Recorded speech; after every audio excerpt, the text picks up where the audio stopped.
हरे भरे जंगल में इन दिनों पक्षियों के लिए दाना पानी जमा करना बहुत मुश्किल हो गया था, क्योंकि अकाल की वजह से पेड़ों पर फल और दाने खत्म हो रहे थे। कोमल चिड़िया के घर में भी राशन खत्म हो चुका था, परंतु चिड़िया ने हिम्मत नहीं हारी थी। सिर्फ ये चावल बचे हैं, अगर मैं इसकी खिचड़ी बनाऊंगी तो बच्चों का पेट भर जाएगा। परंतु मेरे और बंटी जी के लिए कुछ भी नहीं बचेगा, हमें जल्दी कुछ और दाना ढूंढना होगा। तभी बंटी चिड़ा घर के अंदर आता है। कोमल, मैं पूरे जंगल का चक्कर लगा कर आया हूँ, कहीं भी एक दाना नहीं मिला। ना जाने अब हमारा क्या होगा। जहाँ पूरा जंगल भूख से मर रहा था, वहीं बिजली कवि और बादल कवि के घर रोज नए नए पकवान बन रहे थे। बिजली कवि कोमल चिड़िया को चिंतित देखकर उसके पास आती है। कोमल बहन, सुना है तुम्हारे घर में चूल्हा जलाने के लिए दाना भी नहीं है। हाय हाय, कितनी अफसोस की बात है। जरा मुझे देखो, मेरे बादल जी रोज मेरे लिए ताजा मकई के लड्डू और मीठी खीर लेकर आते हैं।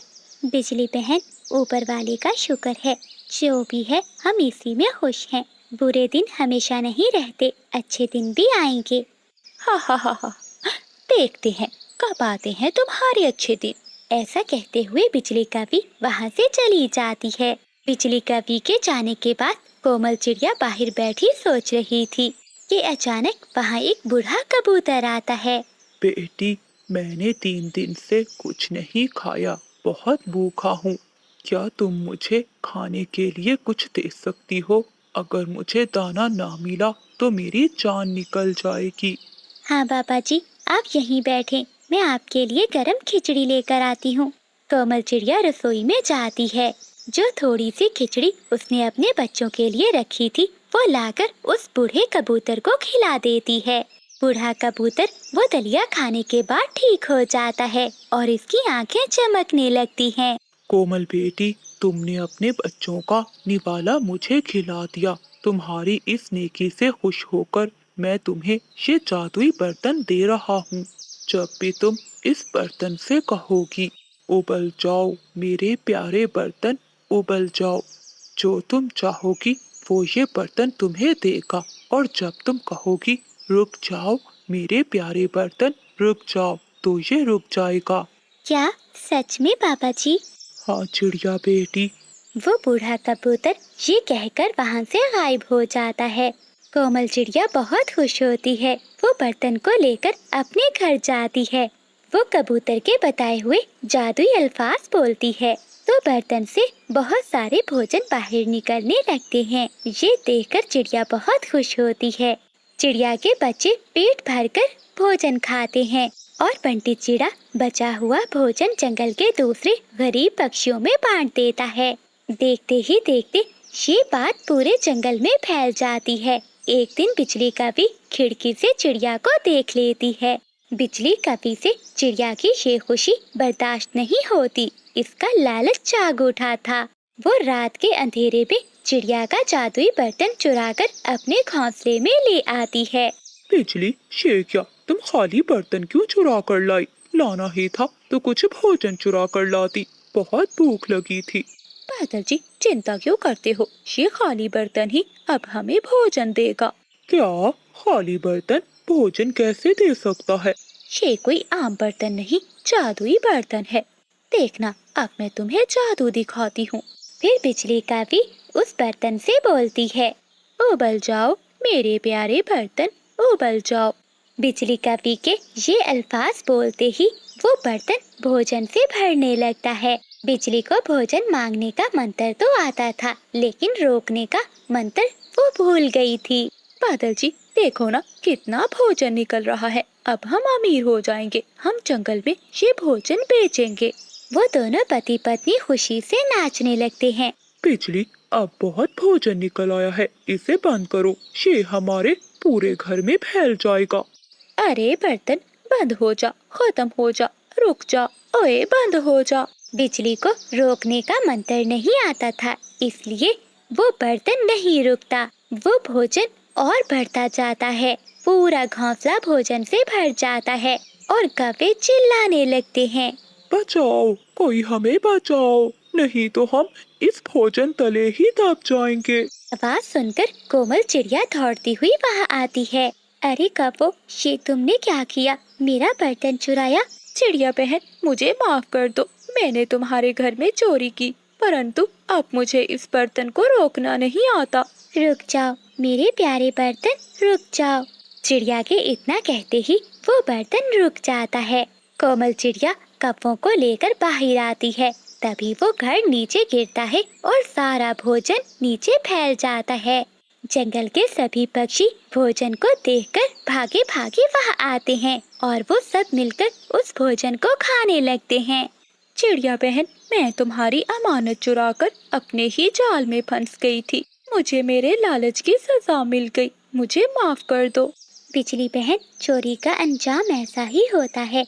अगर तुम्हें भोजन चाहिए था तो तुम मुझसे मांग लेती। मैं तो वैसे भी सभी पक्षियों में बांट ही रही थी। आइंदा कभी किसी की चीज पर बुरी नजर मत रखना। तो प्यारे दोस्तों, इस कहानी से हमें ये सीख मिलती है कि लालच पक्षियों को खुद मुसीबत में डाल देता है, जबकि नेकी और ईमानदारी का बर्तन हमेशा बरकत से भरा रहता है। कोमल चिड़िया की नेकी से पूरे जंगल का अकाल खत्म हो गया। आंटी जी, आप जाओ और मानो चिड़िया से 2 दाने ही उधार मांग लाओ। अगर मुझे आज दाने ना मिले तो मैं भूख से मर जाऊंगी। बबली, ये बारिशें भी कई दिनों से रुक गई हैं। अब तो मुझे शर्म आती है। मैं कैसे बार बार चिड़िया के घर दाना मांगने जाऊं? बंटी जी, चिड़िया बहुत दयालु है, वो किसी को भी खाली पंखों नहीं लौटाती। तेज बारिश में बंटी कबूतर छाता लिए अपने घर से निकलता है और मानो चिड़िया के घर पर जाकर दरवाजे पर दस्तक देता है। चिड़िया बहन, मैं हूँ बंटी कबूतर, दरवाजा खोलो। कबूतर भैया, मैं अभी आती हूँ। मानो चिड़िया अपने बच्चों को भोजन दे रही थी। वो अपने बच्चों को भोजन देती है और दरवाजा खोलती है। क्या हुआ कबूतर भैया, इतनी तेज बारिश में कैसे आना हुआ? मानो बहन, मुझे कहते हुए शर्म आती है। मैं फिर से दाना मांगने आया हूँ। कोई बात नहीं कबूतर भैया, आपको दाना चाहिए, मैं अभी ला कर देती हूँ। फिर मानो चिड़िया घर में जाती है और एक पोटली में दाने भरकर कबूतर को लाकर देती है। कबूतर भैया, जब तक मेरे पास अनाज है मैं किसी पक्षी को भी अपने घर से खाली नहीं मोड़ूंगी। लेकिन हाँ, जब मेरे पास दाने खत्म हो गए तो देखा जाएगा। मानो बहन, आप बहुत दयालु हो और समझदार भी। जब हम सब पक्षी अपनी मस्तियों में गुम थे तो आपने मेहनत की और आपने उन दिनों दाना जमा कर लिया। अगर हम सब पक्षियों ने भी तुम्हारी तरह दाना जमा किया होता तो आज हम इतनी मुश्किल में ना होते। फिर कबूतर मानो चिड़िया का धन्यवाद करते हुए दाना लेकर वहाँ से चला जाता है। बिजली कभी कबूतर को अपनी खिड़की से दाना लेकर जाते हुए देख रही थी। बादल जी उठो, वो देखो वो गया कबूतर। आज फिर चिड़िया से दाना लेकर जा रहा है। तुम भी जाओ और दाना लेकर आओ। कहीं ऐसा ना हो कि वो चिड़िया सारा दाना बांट दे और हम बारिशों के दिनों में भूखे रह जाएं। तुम चिंता नहीं करो, चिड़िया के घर में ढेर सारा दाना है। जितनी भी बारिशें हो, दाना कभी खत्म नहीं होगा। वो छोटी सी चिड़िया न जाने इतने काम कैसे कर लेती है। बिजली, मेरे पिता कहते थे जो मेहनत करता है वही कामयाब होता है। उसने देखो मेहनत की और दाना जमा किया और अब बारिशों के दिनों में वो सबकी मदद भी कर रही है। फिर बादल कौवा छाता लिए अपने घर से निकलता है और चिड़िया के दरवाजे पर जाकर दस्तक देता है। मानो बहन, मेरी प्यारी बहन, दरवाजा खोलो, मैं हूँ बादल कौवा। फिर मानो चिड़िया जल्दी से दरवाजा खोलती है। बादल भैया, चावल लेंगे या मकई का भुट्टा? जो भी मिल जाए, ऐसे मौसम में भला कहाँ से और दाना मिलेगा। जो भी मिल जाएगा वही खा लेंगे। फिर मानो चिड़िया 2 मकई के भुट्टे लाती है और बादल कौवे को दे देती है। ये लो बादल भैया, ये बहुत मजे के भुट्टे हैं, एक बार खाओगे तो याद रखोगे। ये मकई के भुट्टे मैं किसान के खेत से लाई थी। चिड़िया बहन, तुम्हारा बहुत बहुत धन्यवाद। ये तो शुक्र है ऊपर वाले का कि तुम हमारी पड़ोसन हो, वरना ऐसी बारिश में हम तो भूखे ही मर जाते। फिर बादल कौवा मकई के भुट्टे उठाता है और अपने घर की ओर चला जाता है। बादल जी, ये मकई का भुट्टा तो बहुत स्वादिष्ट है। क्या चिड़िया के घर में ऐसे और भी भुट्टे थे? होगी, मुझे क्या पता, मैं घर में थोड़ी ना गया था। बादल जी, हम कितनी बार चिड़िया से दाना मांग मांग कर खाएंगे। कुछ दिनों तक तो वो हमें दाना भी नहीं देगी।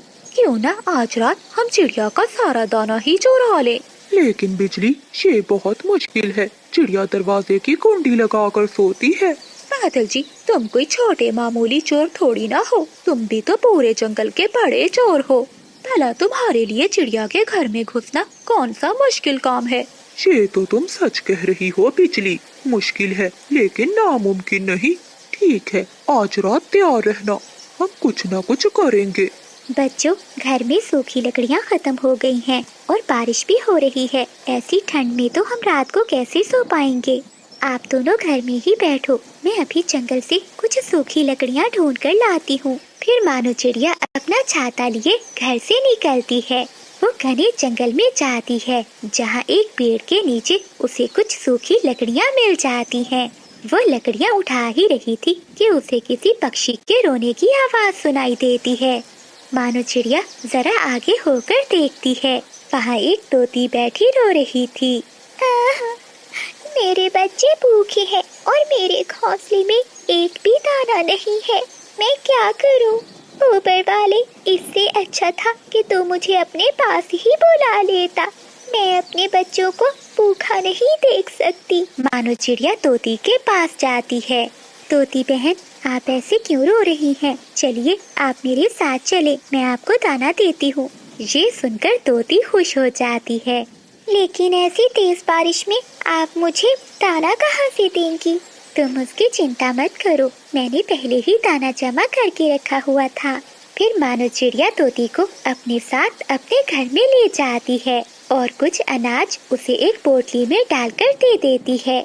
ऐसे रात भी हो जाती है, लेकिन बारिश तो रुकने का नाम ही नहीं ले रही थी। रात को तेज बारिश में बादल कव्वा और बिजली कव्वी अपने घर से निकलते हैं और वो चिड़िया के घर के पास जाकर बैठ जाते हैं। बादल जी, चिड़िया का दरवाजा तो बंद है, वो देखो खिड़की खुली है, तुम जाओ खिड़की से ही चले जाओ। ठीक है बिजली, तुम ध्यान रखना। फिर बादल कव्वा खिड़की से चिड़िया के घर में घुस जाता है। बादल कव्वे को पता ही नहीं चलता, खिड़की के साथ दिया पड़ा हुआ था। जैसे ही वो घर में घुसता है तो पूंछ पर आग लग जाती है। मर गया, मैं मर गया, मेरी पूंछ जल गई। शोर सुनकर बिजली कव्वी वहाँ से भाग जाती है। बेशरम कव्वी, तुम मेरे घर में क्या करने आए हो? वो मैं तो बस बच्चों से मिलने आया था। अच्छा, तुम्हें खिड़की ही मिली थी बच्चों से मिलने के लिए? मीना बेटी, जरा झाड़ू दो मुझे। फिर मानो चिड़िया झाड़ू से बादल कव्वे की खूब पिटाई करती है। बचाओ, मुझे बचाओ। मैं सबको दाना देती हूँ और सबकी मदद करती हूँ, लेकिन फिर भी काले कव्वे तुम मेरे घर में चोरी करने चले आए। फिर किसी न किसी तरह बादल कव्वा अपनी जान बचाकर चिड़िया के घर से भाग जाता है। मानो चिड़िया अपनी बेटी मीना चिड़िया के साथ घने जंगल में जा रही थी कि तेज बारिश शुरू हो जाती है। मामा, बारिश तो बहुत तेज है, अब हम क्या करेंगे? मीना बेटी, यहाँ तो हमारा कोई भी जानने वाला नहीं है। अब तो किसी पेड़ के नीचे बैठकर ही बारिश रुकने का इंतजार करना होगा। वो दोनों माँ बेटी एक बड़े से पेड़ के नीचे बैठ जाती हैं। सुनहरी चील अपनी बड़ी बहन के पड़ोस में ही रहती थी। जैसे ही बारिश शुरू होती है तो वो अपनी बड़ी बहन के पास जाती है। बड़ी, चलो चलो जंगल में चलते हैं, ऐसे मौसम में कोई ना कोई पक्षी तो हमें मिल ही जाएगा। छोटी, मेरा बारिश में भीगने का कोई भी इरादा नहीं है, तुम जाओ और अपनी किस्मत आजमा लो। बड़ी, मैं तो जा रही हूँ जंगल, देखना मैं अपने साथ कोई ना कोई शिकार तो जरूर लेकर आऊंगी। ऐसा कहते हुए भूखी चील वहाँ से चली जाती है। उड़ते उड़ते वो चील घने जंगल में पहुँच जाती है। सुनहरी चील दूर से ही चिड़िया को देख लेती है। मीना बेटी, सामने एक चील आ रही है, आप मेरे पीछे छुप जाएं। तभी चील भी वहाँ आ जाती है। अगर किसी तरह से ये माँ बेटी मेरे जाल में फंस जाए तो आज मजा ही आ जाए। चिड़िया, मुझसे डरने की कोई जरूरत नहीं है, मैं तो चील चाची हूँ। मैं तो जंगल के सभी पक्षियों का बहुत ख्याल रखती हूँ। जो पक्षी भी बारिश में फंस जाते हैं मैं उसे अपने साथ अपने घर में ले जाती हूँ। लेकिन चील चाची, मैंने सुना है कि आप तो पक्षियों को खा लेती हैं। ये सब झूठ है, मैं तो सब्जियां खाती हूँ। मैंने तो अपने जीवन में कभी मांस नहीं खाया। तुम मेरे साथ चलो, जब तक बारिश रुक नहीं जाती तुम मेरे घर में रह सकती हो। मामा चिड़िया थोड़ी देर सोचती है और फिर चील के साथ चली जाती है। तुम दोनों माँ बेटी वहाँ बैठ जाओ और मैं तुम दोनों के लिए खाने का बंदोबस्त करती हूँ। चील चाची, मुझे माफ करना, मैंने आपके बारे में गलत सोचा। आप तो बहुत अच्छी हैं। मैं अपनी पड़ोसन बहन से नमक लेकर आती हूँ। फिर सुनहरी चील अपने घर से निकलती है और वो अपनी बड़ी बहन के पास जाती है। बड़ी बड़ी, जल्दी दरवाजा खोलो, जल्दी दरवाजा खोलो। तभी चील की बड़ी बहन दरवाजा खोलती है। छोटी, अब क्या हुआ? मैंने कहा था ना बड़ी कि मैं किसी शिकार को लेकर आऊंगी। मेरे घर में चिड़िया और उसकी छोटी बेटी है। क्या सच कह रही हो तुम माँ बड़ी? और क्या मैं झूठ बोलूंगी? बड़ी चील सुनकर बहुत खुश होती है। शोरबा बनाकर पिएंगे उनका। नहीं, भून कर खाएंगे। ठीक है, तुम जाओ, मैं थोड़ी देर तक आती हूँ। फिर चील अपनी बड़ी बहन को बताकर वापस अपने घर चली जाती है। चिड़िया, मैं तुम दोनों माँ बेटी के लिए खिचड़ी बना रही हूँ। खिचड़ी तो मैं भी बहुत अच्छी बनाती हूँ, लेकिन चील चाची, आपके पास चावल नहीं है। चावल के बिना खिचड़ी कैसे बनेगी? तुम चिंता नहीं करो, चावल मेरी पड़ोसन लेकर आती होगी। चिड़िया में साले देखकर और चूल्हे पर हंडिया देखकर डरी हुई थी कि आखिर वो चील क्या करने वाली है। मानो चिड़िया खिड़की पे बैठ जाती है और वो सामने पड़ोस के घर से चील को निकलते हुए देख लेती है। दूसरी चील को देखकर तो चिड़िया की जान निकल जाती है। सुनहरी चील रसोई में हंडिया के पास बैठी हुई थी। मीना बेटी, मुझे तो कुछ दाल में काला लग रहा है। ये चील और इसकी पड़ोसन चील मिलकर जरूर हमारे साथ कोई गलत करने वाली हैं। दरवाजा खुला था। चिड़िया अपनी बेटी मीना को लेकर जल्दी से वहाँ से निकल जाती है। चील उन दोनों को जाते हुए देख लेती है, लेकिन मानो चिड़िया अपनी बेटी को लेकर उस घर से चली जाती है। रुको चिड़िया। सामने से उसकी बड़ी बहन भी आ जाती है। अरे, वो चिड़िया कहीं भाग गई है, उसे ढूंढो। वो भला ऐसी बारिश में कहाँ जा सकती है? यहीं कहीं छुपी होगी। छोटी, हाथ आया शिकार तुमने निकाल दिया। चिड़िया अपनी बेटी मीना के साथ पास ही झाड़ियों में छुपी हुई थी। फिर वो दोनों चील बहनें चिड़िया की खोज करती हैं। वो इधर उधर देखती हैं, पर चिड़िया उन्हें कहीं भी नहीं मिलती। वो थक हार कर वापस चली जाती हैं। मीना बेटी, चलो, वो चीलें चली गई हैं। अब हम यहाँ से निकल जाते हैं।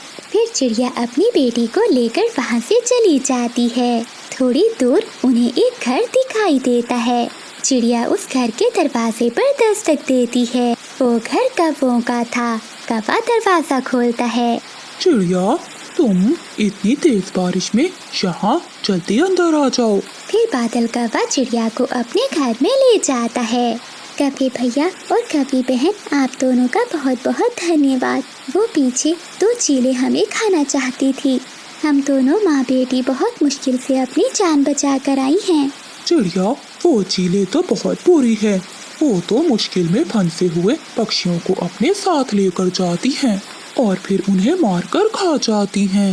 मम्मा, हम तो बच गई, वरना वो अब तक चील बहनें हमें खा चुकी होती।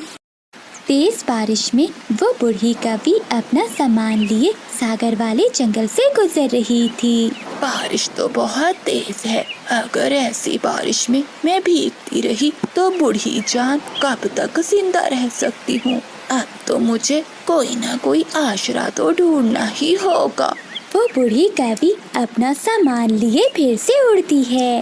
बिजली, आज तो रसोई से बहुत अच्छी खुशबू आ रही है। क्या बना रही हो तुम?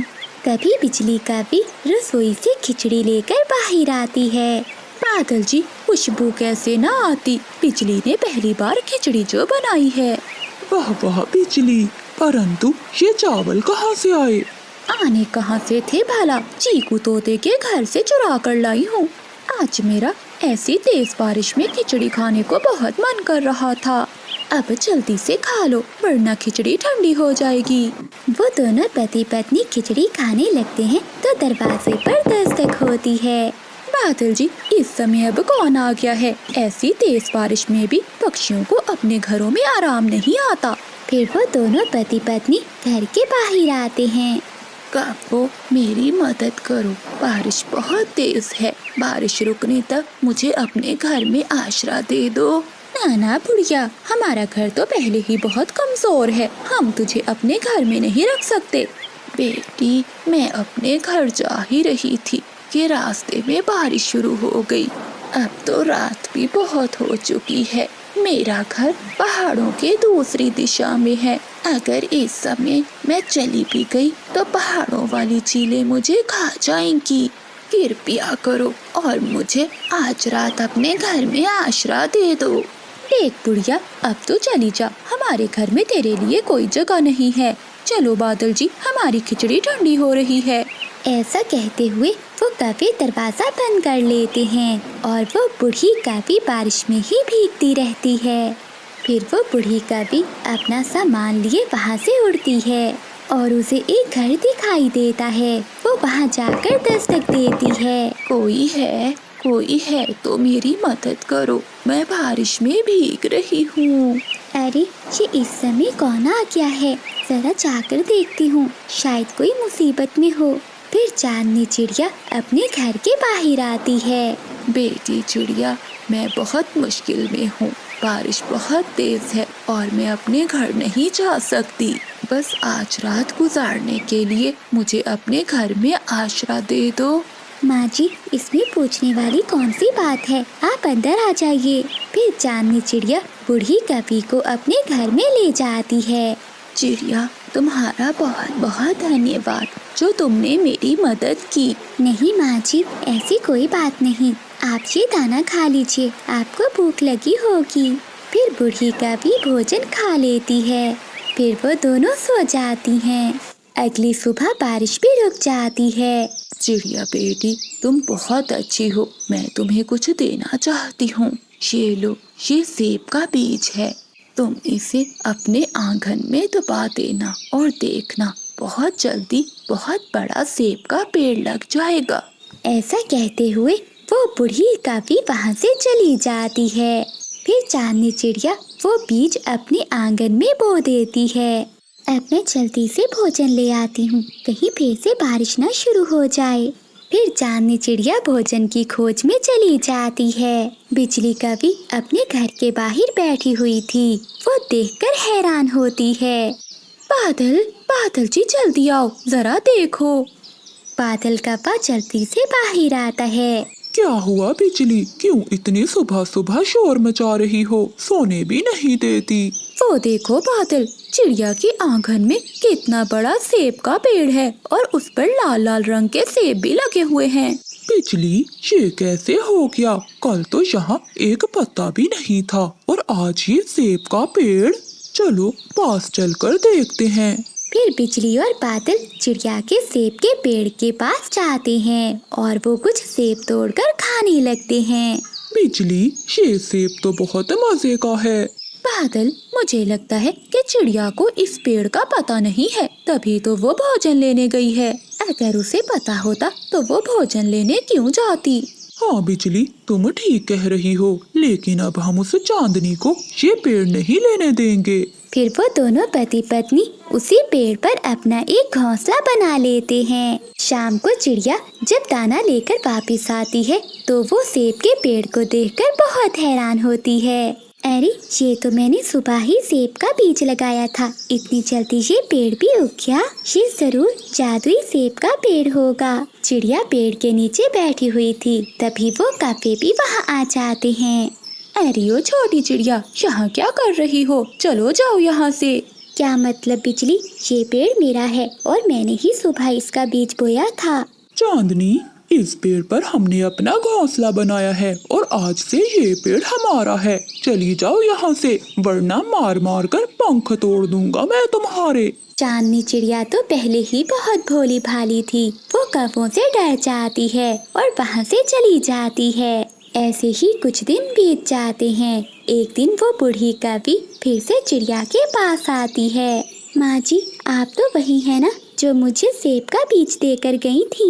हाँ बेटी, मैं वही कौवी हूँ, लेकिन बेटी उस पेड़ पर तो कौवे सो रहे हैं। बेटी वो कोई साधारण बीज नहीं था, वो एक जादुई बीज था। फिर चांदनी चिड़िया सारी बात बूढ़ी कवि को बता देती है। बेटी ये कौवे बहुत चालाक हैं, इन्हें सबक सिखाना ही होगा। बेटी ये लो कुछ बीज, ये तुम अपने आंगन में डुबा देना, फिर देखना उन कौवों को सजा मिल जाएगी। ऐसा कहते हुए वो बूढ़ी कवि वहाँ से चली जाती है। फिर चांदनी चिड़िया उन बीजों को अपने आंगन में डुबा देती है। थोड़ी देर बाद वहाँ ढेर सारे फलों के पेड़ लग जाते हैं। चिड़िया ये देखकर बहुत खुश होती है, लेकिन बिजली और बादल तो जल रहे थे। बादल जी, ये क्या? चिड़िया के पास तो हर फल के पेड़ उग गए हैं और हमारे पास ये एक सेब का पेड़ ही है। बिजली, अब जंगल के सभी पक्षियों को पता चल गया है कि हमारे पास ये सेब का पेड़ ही है। बादल जी, अगर वो पेड़ हमारे नहीं हो सकते तो हम उन पेड़ों को काट देंगे। हाँ बिजली, ये ठीक है, रात होते ही हम ये पेड़ काट देंगे। ऐसे उस छोटी चिड़िया के पास एक भी पेड़ नहीं बचेगा। रात होते ही कुल्हाड़ी लेकर वो कौवे चिड़िया के फलों के पेड़ों के पास आ जाते हैं। जैसे ही बादल कौवा कुल्हाड़े से पेड़ काटने लगता है तो वो पेड़ की कुछ शाखाएं कौवों को मारने लगती हैं। अरे ये क्या? ये पेड़ तो हमें मार रहे हैं, छोड़ दो, हमें छोड़ दो। हाँ पेड़ जी, हमें छोड़ दो, हम यहाँ से दूर चले जाएंगे, छोड़ दो हमें। किसी तरह से अपनी जान बचाकर वो कौवे वहाँ से भाग जाते हैं। ए बिजली, ये क्या? आज फिर तूने सारा कूड़ा मेरे घर के बाहर फेंक दिया है। हाँ तो तेरे घर के बाहर ही फेंका है, कौन सा घर के अंदर फेंका है जो इतना चिल्ला रही है? एक बार फेंक कर तो देख मेरे घर के अंदर कूड़ा, मैं तेरे पंख न तोड़ दूंगी। ओए प्रिया कवि, तेरा बहुत हो रहा है, जरा अपनी चोंच बंद कर वरना मैं तेरी चोंच तोड़ दूंगी। तभी बादल कौवा वहाँ आ जाता है। नहीं बिजली, एक मोहल्ले में दो कवियाँ एक जैसी चोंच वाली अच्छी नहीं लगेंगी। बादल की बात सुनकर प्रिया जोर जोर से हंसने लगती है। अरे तुम मेरी साइड पर हो या इसके? नहीं नहीं बिजली, मैं तो तुम्हारी साइड पर हूँ, लेकिन तुम लड़ क्यों रही हो? बादल जी, मैं तो इसके पेड़ के सामने कूड़ा फेंका, ये मुझसे लड़ने आ गई। देखिए भाई साहब, हवा चलने पर सारा कूड़ा मेरे घर में आता है। अब आप ही बताइए, इसे ना कहूँ तो और किसे कहूँ? हाँ तो ये पेड़ तेरे बाप का है, तो मैं यहाँ कूड़ा ना फेंकूं। बिजली के इतना बोलते ही प्रिया को गुस्सा आ जाता है और वो दोनों आपस में लड़ने लगती हैं। अरे अरे, ये तुम दोनों क्या कर रही हो? रुक जाओ रुक जाओ। इस बार तो छोड़ रही हूँ तुम्हें चुड़ैल, लेकिन अगली बार मेरे सामने ना आना, नहीं तो मुझसे बुरा कोई नहीं होगा। अरे तुझसे बुरा तो कोई है भी नहीं, डायन। फिर प्रिया कवि अपने घर में चली जाती है और बिजली कवि भी बादल के साथ अपने घर में चली जाती है। अगले दिन बिजली कवि मटका लिए नदी से पानी भरने जाती है। जल्दी जल्दी पानी भर लो, इससे पहले कि वो डायन कवि यहाँ आ जाए। और भी क्या पता, कल जैसे मुझसे लड़ने लग गई थी, आज तुम सबसे भी लड़ने लग जाए। बिजली कवि प्रिया कवि की ये बात सुन लेती है। लगता है प्रिया तुझे कल का सबक याद नहीं है। अरे बिजली, प्रिया ठीक ही तो कह रही है, तुम हर समय तो लड़ती रहती हो। सुन लिया बिजली, तुझे सारा जंगल जानता है तू कितनी लड़ाकू है। बिजली कवि को प्रिया पर बहुत गुस्सा आता है। सभी पक्षियों को प्रिया की ओर देखकर बिजली कवि गुस्से में वहाँ से चली जाती है। लाओ बिजली जल्दी दो, मुझे बहुत प्यास लगी है। बिजली कवि मटका आगे कर देती है। जैसे ही बादल कौवा खाली मटका देखता है तो चौंक जाता है। ये क्या, तुम पानी नहीं लाई? फिर बिजली कवि सारी बात बादल को बताती है। सुन लो जी, मैं ये रोज की काय काय से बहुत तंग आ चुकी हूँ, मुझे नहीं रहना अब इस जंगल में। लेकिन बिजली, हम कहाँ जाएंगे? हमारे पास तो इस घर के अलावा कुछ भी नहीं है। कहीं भी चले जाएंगे, लेकिन अब इस जंगल में नहीं रहेंगे। गलती तो तुम्हारी ही है बिजली, तुम क्यों उन पक्षियों के मुंह लगती हो? पति जी, अब तुम भी मुझे सुनाने लगे। बस अब हम यहाँ नहीं रहेंगे, ये जंगल छोड़कर पास वाले जंगल में चले जाएंगे। ठीक है बिजली, अगर तुम्हें यही ठीक लगता है तो हम आज ही ये जंगल छोड़कर चले जाएंगे। फिर वो पति पत्नी अपना सारा सामान बांधते हैं और दूसरे जंगल के लिए निकल जाते हैं। थोड़ी दूर जाने के बाद बिजली कभी बादल से कहती है, अजय रुकिए, मुझे बहुत प्यास लगी है, जरा पीने के लिए पानी तो लेकर आइए, नहीं तो प्यास के कारण मैं मर जाऊंगी। ठीक है बिजली, तुम इस पेड़ की छांव में बैठो, मैं तुम्हारे लिए पानी लेकर आता हूँ। ठीक है, जल्दी से आइएगा, मेरा तो प्यास के कारण बहुत बुरा हाल हो रहा है। फिर बादल कव्वा बिजली कव्वी को एक पेड़ के नीचे बिठाकर उसके लिए पानी लेने चला जाता है। काफी समय बीत जाता है लेकिन बादल पानी लेकर वापस नहीं आता। अरे, ये अभी तक पानी क्यों नहीं लेकर आए? मेरा तो प्यास के कारण दम घुटा जा रहा है। मिल गया पानी, जल्दी से पानी भरकर ले जाता हूँ, बिजली मेरा इंतजार कर रही होगी। फिर बादल कव्वा मटके में पानी भरता है और वापस उड़ता है। ए ऊपर वाले, ये क्या हो गया? बिजली बिजली आंखें खोलो, मैं तुम्हारे बिना एक पल भी नहीं रह सकता। बादल कव्वे ने पानी लाने में बहुत देर कर दी, जिस कारण बिजली कव्वी मर जाती है। ए ऊपर वाले, मैं तो अपनी पत्नी के साथ नया जीवन जीने दूसरे जंगल जा रहा था, लेकिन तूने उसे अपने पास बुला लिया। कृपा करो, मुझ पर दया करो और मेरी पत्नी को मुझे वापस लौटा दो, मैं उसके बिना नहीं रह सकता। बादल कव्वा अपनी पत्नी के लिए बहुत रो रहा था। तभी तेज हवाएं चलने लगती है, दिन में अंधेरा हो जाता है। तभी एक परी वहाँ आती है। कव्वे, इस दुनिया से सबको जाना है, तेरी पत्नी की सांसें बस यहीं तक थीं। ए परी जी, मैं अपनी पत्नी से बहुत प्यार करता हूँ, कृपया करो मेरी पत्नी को मुझे वापस लौटा दो, वरना मैं भी मर जाऊंगा। देखो कव्वे, मैं तुम्हारी पत्नी के प्राण नहीं लौटा सकती, लेकिन अगर तुम अपने आधे प्राण अपनी पत्नी को दे दो तो तुम्हारी पत्नी जीवित हो जाएगी। ठीक है परी, मैं अपने आधे प्राण अपनी पत्नी को देता हूँ। इतना कहते ही बिजली कव्वे की आंखें खुल जाती है और परी भी गायब हो जाती है। बादल जी, आप पानी ले आए, मुझे बहुत प्यास लग रही थी। हाँ बिजली, मैं तुम्हारे लिए पानी ले आया, जल्दी से पानी पी लो। बिजली कव्वी पानी पीती है। वो फिर से अपना सामान उठाकर दूसरे जंगल की ओर बढ़ जाते हैं। काफी दूर उड़ने के बाद उन्हें एक कुआं दिखाई देता है। वो दोनों वहाँ रुकते हैं। बिजली, आधा रास्ता तय हो गया है, तुम यही कुएं के पास बैठो, मैं तुम्हारे लिए कुछ खाने को लेकर आता हूँ। ठीक है पति जी, मैं यही कुएं के पास आपका इंतजार करती हूँ, लेकिन हाँ, जल्दी आइएगा। फिर बिजली कव्वी कुएं के पास बैठ जाती है और बादल कव्वा बिजली कव्वी के लिए खाने के लिए कुछ लेने चला जाता है। तभी वहाँ से एक कौवा गुजरता है। बिजली कव्वी को देखकर वो वहाँ आता है। आप कौन हैं और यहाँ बैठकर क्या कर रही हैं? क्या किसी का इंतजार कर रही हैं? हाँ, मैं अपने पति का इंतजार कर रही हूँ, वो मेरे लिए भोजन लेने गए हैं। देखिए कव्वी जी, अगर आपको कोई एतराज ना हो तो आप मेरे साथ मेरे घर चल सकती हैं। मैं आपको पेट भरकर भोजन खिलाऊंगा और रानी बना कर रखूंगा। बिजली कव्वी प्रेम कव्वे की मीठी मीठी बातों में आ जाती है और उससे प्यार कर बैठती है। लेकिन अगर मेरे पति ने मुझे तुम्हारे साथ देख लिया तो आफत हो जाएगी। तुम चिंता नहीं करो, जब तुम्हारा पति यहाँ आएगा तो हम मिलकर उसे कुएं में धक्का दे देंगे और फिर मिलकर हंसी खुशी का जीवन बिताएंगे। वो दोनों बातें कर ही रहे थे कि तभी बादल कव्वा भी आ जाता है। ये देखो बिजली, मैं तुम्हारे लिए मीठा फल ले आया, लेकिन ये कौवा कौन है? पति जी, ये कौवा तो यहाँ से उड़ रहा था, मुझे बैठा देखकर यहाँ आ गया। आप छोड़िए ना, लाइए मुझे मीठा फल दीजिए। ये लो बिजली, ये फल खा लो, फिर हमें आगे भी जाना है। तभी बिजली कव्वी नाटक करते हुए बोलती है। पति जी, कब से कुएं से आवाजें आ रही हैं, लेकिन मुझे तो कोई भी आवाज नहीं आ रही है। तुम्हारा वहम होगा बिजली। नहीं नहीं बादल जी, ये मेरा वहम नहीं हो सकता। आप कुएं में झांक कर तो देखिए, मुझे तो लगता है कि कुएं के अंदर कोई है।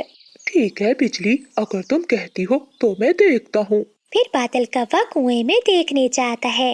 मौका देखते हुए बिजली कव्वी और प्रेम कव्वा मिलकर बादल कव्वे को उस कुएं में धक्का दे देते हैं। कोई बचाओ, कोई मुझे इस कुएं से बचाओ। बिजली, अब बादल को कोई भी कुएं से नहीं निकाल सकता। ये कुआं बहुत गहरा है, अब तक बादल को सांप ने खा लिया होगा। कुछ देर बाद बादल कव्वे की आवाजें कुएं से आना बंद हो जाती हैं और उन